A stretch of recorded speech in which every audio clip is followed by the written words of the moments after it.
आज माझा छोटा भाऊ घरी येणार होता आणि एवढ्या दिवसांनी तो घरी येणार आहे तर म्हटलं त्याला जेवायला काय बनवावं हाच माझा विचार चालला होता. कुकर इथे लावून घेतला आणि म्हटलं जाऊ दे, आजच्या भाजीचं राहू दे, उद्याची तयारी आधी करून घेऊया. तर हरभरे मी इथे भिजत घातले.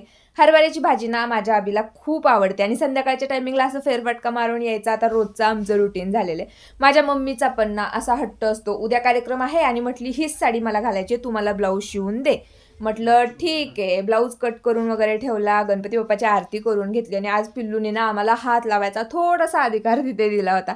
तर आजच्या भाजीचा बेत होता बाजार आमटी. पाणी गरम करायला ठेवलं आणि तशी तर मी काही बाजार आमटीची खूप जास्त फॅन नाही आहे, पण माझ्या सासूबाईंना यांना बाजार आमटी खायला खूप जास्त आवडते. एखाद्या दिवशी ना आपण बिना पॅकेट आणताच तर घरच्या घरी करायचं ते ट्राय करूयात. तर आमटी वगैरे मी तयार केली, ताटं वगैरे करून घेतली. आता ही आमटी असल्यावरती दुसरा काही वेगळा स्वयंपाक करायची गरज पडत नाही. आमटी भाकरी भात होऊन जातो स्वयंपाक. जेवण वगैरे झाल्यानंतर ब्लाऊज शिवून घेतला. तर असाच होता आजचा दिवस. चला भेटूया नेक्स्ट ब्लॉगमध्ये, तोपर्यंत बाय.